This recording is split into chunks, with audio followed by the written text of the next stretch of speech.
Welcome to The Romantic Side of Suspense with Sarah Hemmerker. In each episode, she'll talk with your favorite romantic suspense authors. They will take you behind the scenes of the writing process, giving excerpts from their writing, and share stories about their writing life. Expired Vows by Laura Conway. She sees the promise of freedom. He vowed to always be the hero. EMT Trace Bentley came back to Last Chance County to escape his past. After the loss of his wife, he gave up a promising career as a police officer for the chance to save lives every day as part of the fire department. When a hostage situation demands the help of a local counselor, Trace realizes the past he left behind has found him. He's being given a second chance to save the life of someone he cares about, if he can face the grief he buried. Family counselor Kelsey Scott has to secure this grant or admit failure. She can't afford to lose any more pieces of the life she wants because of her own choices. When Kelsey becomes the target of a series of dangerous attacks, Trace steps in, determined to protect his wife's best friend. This hero breaks down all her resistance, but Kelsey can't risk her own heart, even if that's what will set them both free. Hi, and welcome to this episode of The Romantic Side of Suspense. I'm your host, Sarah Hammerker, and I'm so glad you joined me. Today, I'm talking with Laura Conway. She grew up in the suburbs of Pennsylvania as an avid reader, and she's a former school librarian, so I know that she loves books, and now she writes them. So welcome to my show, Laura. Thank you so much for having me, Sarah. It's a pleasure to be here. So now I had to ask, because I'm always curious, former school librarian, elementary school, middle school, high school, where are all of them? Where were you? Yes, I was a middle school librarian for a while. It was a pleasure to interact with the kids of that age and love all the grades, but middle school definitely has a special place in my heart. So was that 6th, 7th, and 8th? 7th and 8th? What was the 6th, 7th, and 8th? Okay. Yeah. And I love middle schoolers. I go, our local middle school, which is only 7th and 8th grade, they do a career day every fall. And so I love to go and I'm author. Yep. So much fun. They are such a great group of kids. I think they get a bad rap sometimes. Yeah, there's some squirrely stuff that goes on. You know, I have 4 kids of my own and they're all out of middle school now. Sure. But there was there was a few squirrely times, but but they're just so curious at that age and they're not afraid to ask questions. Yes. And, to say whether they like something or don't like something, which I think it's just marvelous. So absolutely. They have such a heart to learn and it's exciting to encourage them in that. Yeah. And so I will say that I have 2 girls who are in college now, and then my 2 boys are in high school, but they haunted the library and they've been there like all the time checking out and stuff like that. So I think it's, so good job on you, middle school librarian. I love that. Thank you. Yeah. So what is it about writing romantic suspense that appeals to you? I mean, obviously you were exposed to a lot of different books. You going to school for being a librarian and working in a library, but so what about this genre that speaks to you as an author? Yeah. So like you said, I feel like I've read the whole gamut of all the genres and have been able to dabble in reading and writing so many. But there's something about just like it keeps the story moving, the suspense, and it's almost like this race against the clock, which like I can just never put down a suspense book. It's like I have to, even if I'm up until the wee hours, like I have to finish and find out who did it, what's happening, did they survive? And so I feel like that has just always enticed me and have wanted to pursue that in writing those stories. So in doing the research for your stories, did you have to research like how to kill people? I can say this because this is not a real life podcast. This is a writing podcast. Okay. Yes. Yes, it is. Yes. Yes, I have had to research that at times. I try to think more of what message of hope am I trying to convey in this story to kind of override the things that I have to research for how do I kill people, how do I make the suspense part engaging. But yes, I have had to do that. Yeah, I always I kind of laugh at, I could do the incognito searches and stuff, Yep. but I'm like, yeah, I just figure I'm just doing my part to mess up everyone's marketing algorithm. Exactly. I had to look up, a particular car because I wanted to know, what the front looked like because, whatever. And I'm like, okay, I'm never buying this Lexus. Okay. Just so everyone knows, not going to happen. You can stop showing me those pictures, Facebook. Thank you very much. Exactly. Yes. Yeah. Which I just find hilarious because I'm like, yeah, just mess with their brains, mess with that. Yes. How do you, let's see, what do you wish readers knew about the romantic suspense genre? What do you think there's some things that they should know about this genre? Yeah, that's a great question. I feel like I get a lot of readers or people in general will ask me like, romantic suspense is a genre? Like, what does that even mean? And so I feel like I have to kind of go through and explain. But yeah, I think just them knowing that you're combining like this concept of romance and suspense, and knowing I feel like there's a lot of intricacies with it because you're building two things and putting them together in order to make the story engaging, make you want to fall in love with the characters. And I think one of the hard things about it is like knowing how to create like a lovable, or even shouldn't say lovable, but more of like a likable villain. Like, how do you make this person sympathetic? And then at the end, you realize, oh, like they were someone like me, but now they have these things that they did that are not good. And so I feel like allowing readers to see like there are so many intricacies within a romantic suspense genre that can make it hard sometimes to mesh it all together into a story. Yes. I've been taking to explain what genre means is my hero and heroine fall in love while running for their lives.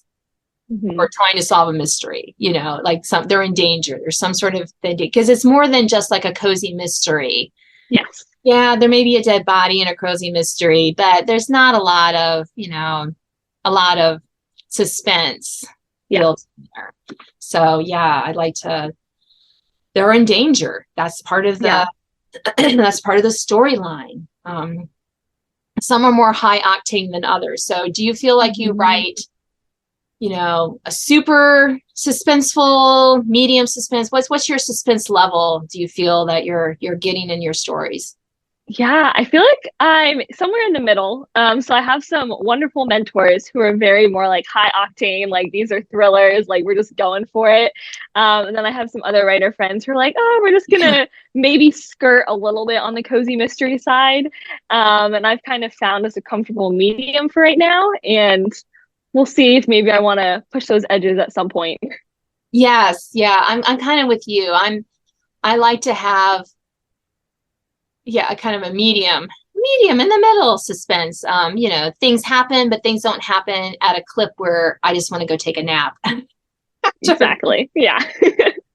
Sometimes I'm like, come on, can they just sleep? I know you're trying to keep the tension. Can they really just sleep? Because I'm just so tired. I can't take it.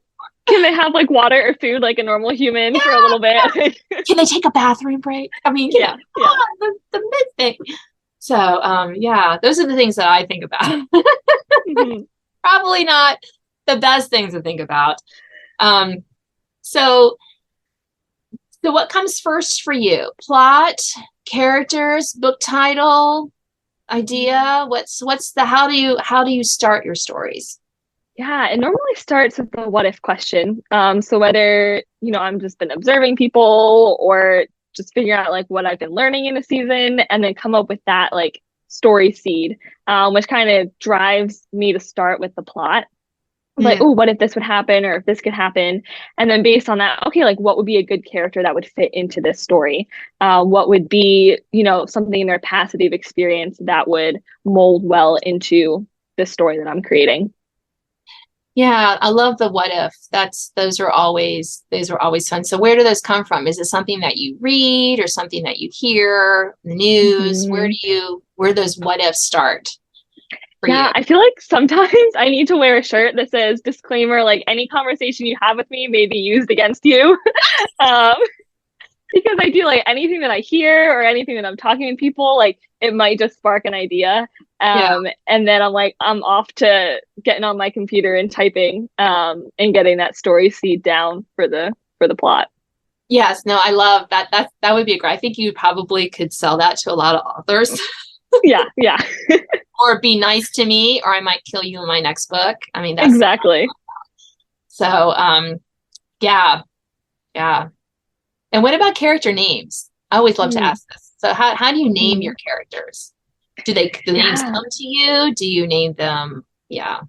Yeah. Yeah, I feel like as a teacher, I had the opportunity to be exposed to a lot of different names. And so sometimes I'm like, ooh, like this name triggered me the wrong way. Like maybe I don't want to use this, or oh, like this would be a fun name that like I haven't heard before that I want to use. So I normally just keep a running list on my phone. And then when I'm writing a story, kind of just go through that and be like, oh, well, what kind of name do I think would fit this person's personality and their character traits? Yeah, I tend to, when I do my first draft, I tend to only name my hero and heroine deliberately. And then if another name comes to me when I'm writing, I'll throw it in there. Otherwise, I'll be just like best friend in caps or things like that. So because I don't want to get bogged down trying to think of the perfect name, then I'll go back and I have a baby book of names, and I actually have phone books because last names trip me up. And years ago, like on Nextdoor, I think I just posted, anyone have old phone books? I'll come get them.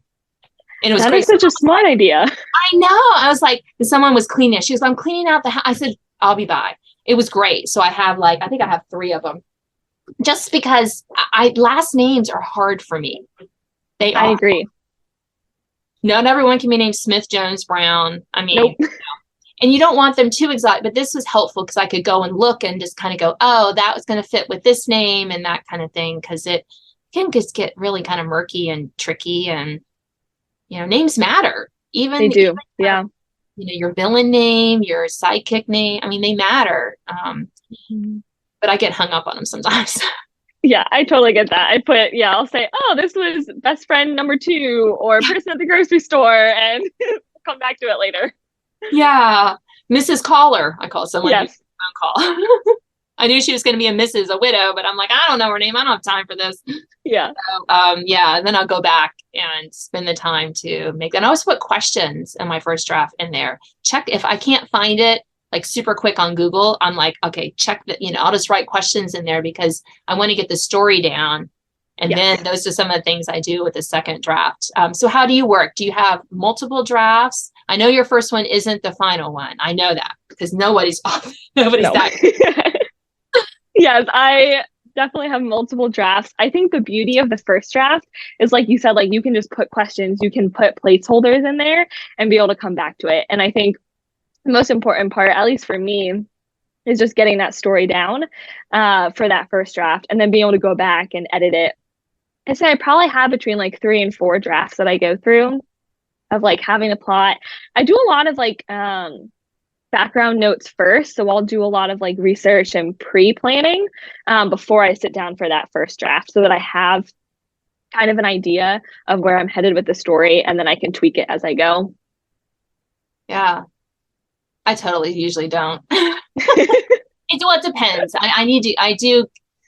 If I have to turn in a synopsis and a proposal with a synopsis, then of course I have to think about it and do that.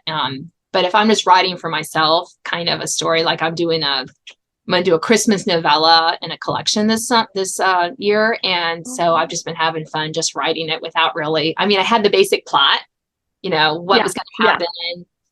And as I'm writing, I'm figuring out who's going to be the bad guy and why. Yeah.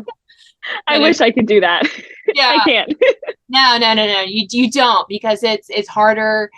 It's harder when you don't want to write the whole book. So but just for myself, I can do that. Well, and unfortunately, Laura, we are out of time. Is there anything else you'd like to share with our readers, our listeners, before we wrap up today? Yeah, so I'm privileged to have my debut book coming out, Expired Vows. And I love to connect with readers. I'm a huge extrovert. And so you can find me, on social media, through my newsletter. But thank you so much for having me today, Sarah. This is a pleasure getting to chat with you. Yeah, it was great having you on. You have been listening to The Romantic Side of Suspense. I've been talking with Laura Conway. She's a former school librarian and she's writing romantic suspense now. And you can find out more about her in the notes to this podcast. And stay tuned for a short excerpt from her latest book, Expired Vows. Now an excerpt from Expired Vows by Laura Conway.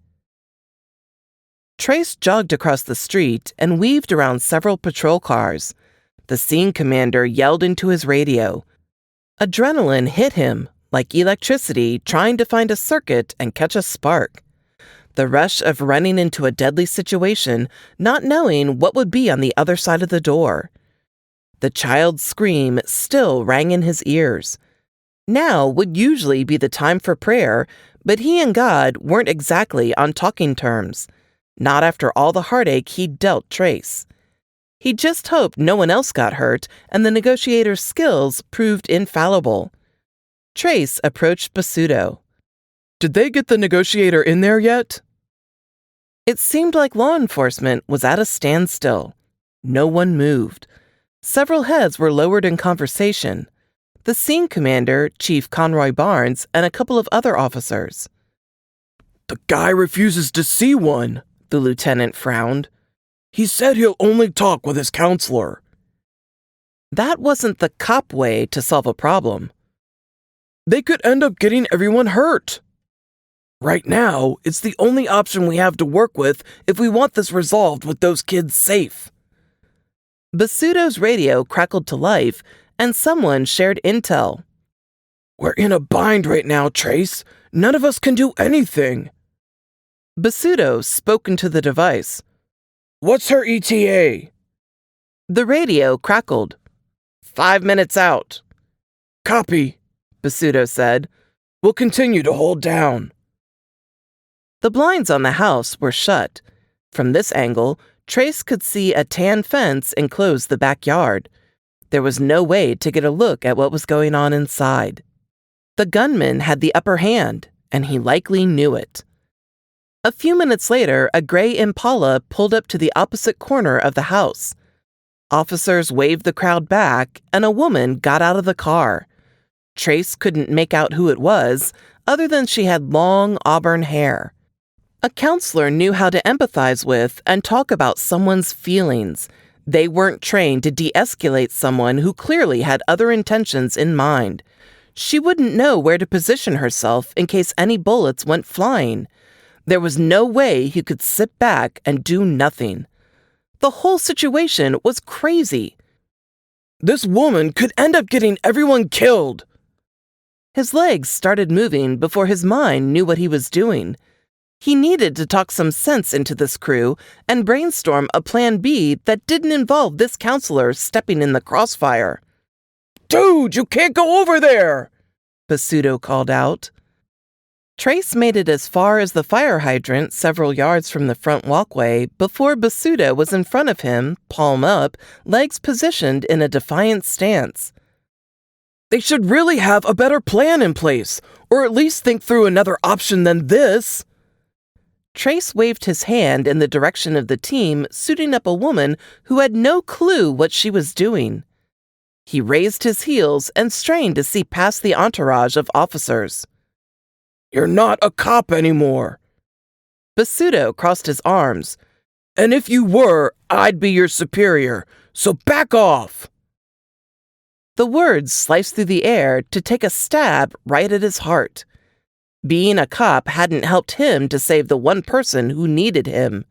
He'd vowed to never let that happen again, so he'd become an EMT. Yet here he was, stuck in a quandary. He hated being useless. Trace winced. But... Places, everyone! We'll be ready to go in 5! The chief's command came through loud and clear on the radio. Basuto waved him off. Go do your job, Trace. Let us take care of ours. Trace shut his mouth. He looked over once more at the team assembling and let out a sigh. He made his way back to Andy, who was still with their patient. Kelsey! The name echoed through the air behind him. Trace turned to see what the commotion was about. That was when he saw the counselor turn. She took something from an officer before sliding her hand up to her ear to fit it in place. She gave a thumbs up. Kelsey. She was the counselor? His heart beat faster against his chest at the realization that she was here at the scene. The roof of his mouth dried like flames, licking up the heat. He'd moved here to escape his past, not come face to face with it again. His mind spun with thoughts, but one question rang loudest. What was his dead wife's best friend doing in Last Chance County? Thanks for listening to The Romantic Side of Suspense with Sarah Hammaker. If you enjoyed this episode, please leave a review. You can sign up to receive notifications of upcoming podcasts and listen to previous editions at sarahhammakerfiction.com.